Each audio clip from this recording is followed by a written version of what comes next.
Se você quiser adorar o nome dele, você pode adorar o nome dele. Se você quiser glorificar o nome dele, fique à vontade de glorificar o nome dele. Mateus capítulo 5. Mateus capítulo 5, verso 3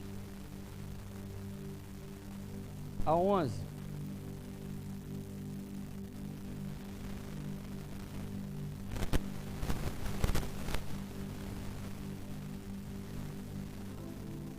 Quero agradecer pela vida dos meus pastores, ao corpo eclesiástico dessa casa e aos irmãos que estão aqui para junto cultuarmos ao Senhor.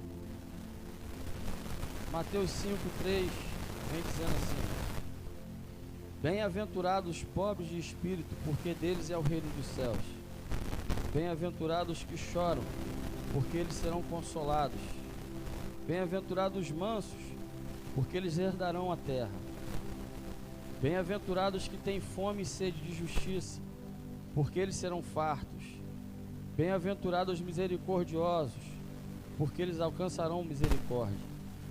Bem-aventurados os limpos de coração, porque eles verão a Deus. Bem-aventurados os pacificadores, porque eles serão chamados filhos de Deus. Bem-aventurados os que sofrem perseguição por causa da injustiça, porque deles é o reino dos céus. Bem-aventurados sois vós, quando vos injuriarem e perseguirem, e mentindo disserem todo mal contra vós, pela causa daquele que nos criou. Amém? Aqui, irmãos, nessa carta de Mateus, dentro desses versículos, o Senhor chega a certo momento que ele se depara com a multidão. E ele, vendo essa multidão, ele se retira do meio dessa multidão da onde ele estava, e ele se destaca. Ele vai para um monte, diz a palavra do Senhor. E lá, vendo os discípulos, que ele se destaca, os discípulos vão até ele. Porque os discípulos, no versículo 1 desse capítulo, diz assim: Jesus, vendo a multidão, subiu ao monte, e assentando-se, aproximaram-se dele os seus discípulos. Ele olha a multidão, ele sobe para o monte. Ele não convoca os discípulos para ir com ele. Aqui tem um mistério. Nós vamos chegar lá. Quando Jesus senta, quando Jesus sobe, melhor dizendo, e ele senta, os seus discípulos, vendo essa atitude, vão atrás dele. Eu perguntei para o Espírito Santo: Senhor, por que o Senhor se retirou do meio da multidão para ensinar num lugar de destaque e diferenciado? Porque se a multidão está ali, e por que não o Senhor não ir passar por lá? Se lá haveria pessoas que precisariam do Senhor. Só que tem coisas, irmão, na nossa vida que o Senhor ele não vai tratar no meio de muitas pessoas e não no meio de algumas multidões. O Senhor ele vai tirar a gente de um lugar, vai botar no lugar de destaque, para nos ensinar a palavra dele, que é viva e eficaz, para quando estivermos preparados, fortalecidos, agora você pode ir para o meio da multidão, porque tu está preparado, porque tu está com a palavra. Vocês estão entendendo a palavra? Eu vou usar o jargão do Alexandre. Vocês estão comigo? Não ouvi. Vocês estão comigo? Glória a Deus. E aqui eu observo que os discípulos se assentam, aproximando-se, assenta de Jesus, e abrindo a boca, Jesus começava a dizer para eles: bem-aventurado. Vocês vão sofrer comigo, mas vocês são bem-aventurados. Bem-aventurados os pobres de espírito, porque deles é o reino dos céus.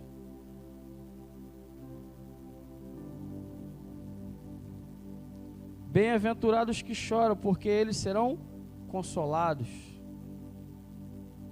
Bem-aventurados os mansos, porque eles herdarão a terra. Não é essa terra. Essa terra já pertence a Satanás e seus demônios. O título dessa mensagem: Jesus nos ensina a ser e a fazer discípulos. Já foi louvado aqui, já foi ministrado aqui. Ontem, terça-feira, o pastor trouxe essa palavra. Eu falei: Senhor, eu não vou mudar, você já me deu, então o Senhor já deu. Porque a palavra do Senhor, ela não volta vazia, ela se renova a cada amanhecer. E aqui eu quero compartilhar com meus irmãos aquilo que o Espírito Santo me revelou através desse tema. Jesus nos ensina a ser e a fazer discípulos. Por que que Jesus ele quer que aprendamos ser discípulos para fazer discípulos?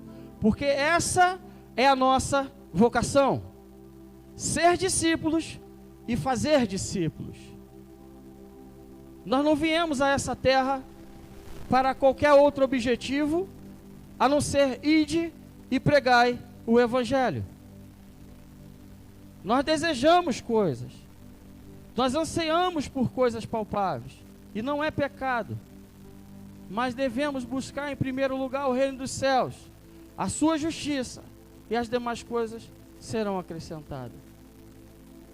Eu demorei a entender isso, mas eu estou aprendendo, e nessa minha caminhada não tem sido fácil, mas eu me afirmo na palavra daquele que me confiou e me chamou para tal obra. Porque grande é a seara e poucos são os ceifeiros. Mas Deus, nessa noite, Ele pegou um pouco de ceifeiros, a qual está espalhado nessa multidão. Ele está sentado num lugar de destaque separado, e Ele vai nos ensinar como devemos ser discípulos para ir fazer os discípulos. Você está entendendo? 5 atitudes para fazer discípulos. Primeiro, oração. Devemos orar. Lá no livro de Mateus, capítulo 6, verso 6 ao 13.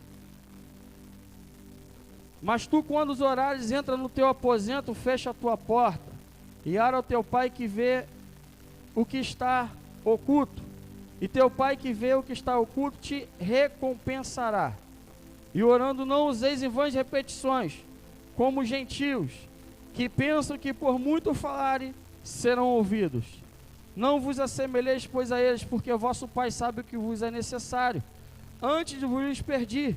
Portanto, vós oreis assim: o Pai nosso que todos já sabem.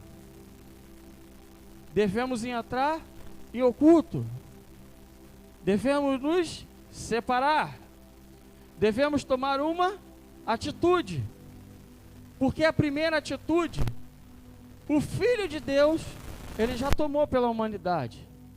A segunda atitude, eu e você devemos tomar, que é de obedecer os ensinamentos daquele que é o grande eu sou. Segunda atitude, ensinamento da palavra de Deus. Romanos 10:17. Romanos 10:17 vem assim: de sorte que a fé vem pelo ouvir, e ouvir pela palavra. Mas que palavra? É a que o mundo nos oferece? É a palavra daquilo que eu penso, o que eu acho? Ou é a palavra de vida eterna? Ou é o manual de sobrevivência do homem e da mulher de Deus, que é a Bíblia Sagrada? Ou é a palavra que vai fazer com que eu e você viemos valorizar aquilo que o Senhor derramou sobre nós antes de ir para o Pai? Ele me deu e te deu poder e autoridade. E esse poder, e essa autoridade, e esses talentos a quais o Senhor pôs em nossas mãos, vai chegar o dia que eu e você seremos cobrados por Ele. Terceiro, atitude, compartilhamento da vida. 1 João 4:20.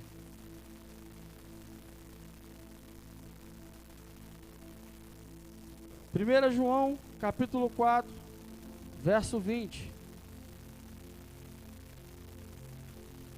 Porque todo aquele, perdão, irmão, se alguém diz, eu amo a Deus e aborreço o seu irmão, é mentiroso. Pois quem não ama seu irmão, a qual viu, como pode amar a Deus que não viu? Aqui é o Senhor chamando minha atenção e compartilhando com a igreja, porque eu sou somente uma ferramenta para transmitir aquilo que o Senhor quer falar conosco nessa noite. Como eu digo, que amo meu irmão que vejo, que ama a Deus que não vejo, e não amo o meu irmão que vejo. Deus não tem como compactuar com esse sentimento. E a Bíblia vem dizendo, se alguém diz, amo a Deus e aborreço a seu irmão, é mentiroso. Não é eu, é o Senhor falando. E quem é o pai da mentira? Quem é o pai da mentira, igreja?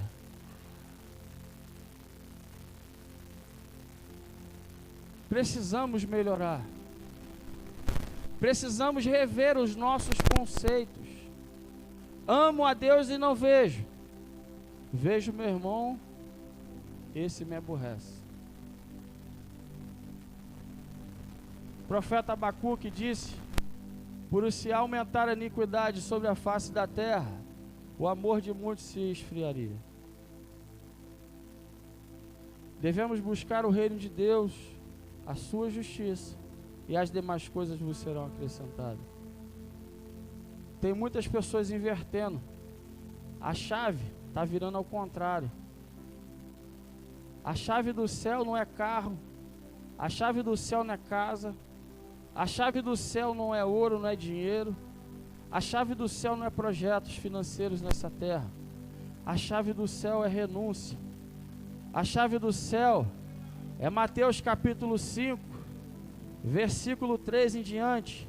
Bem-aventurados sois vós quando por mim fores perseguidos. Bem-aventurados são aqueles que choram, porque deles receberão o galardão no céu. Bem-aventurados são aqueles que têm sofrido as injúrias. Bem-aventurados sois vós quando por causa de Cristo sofrerem tais coisas.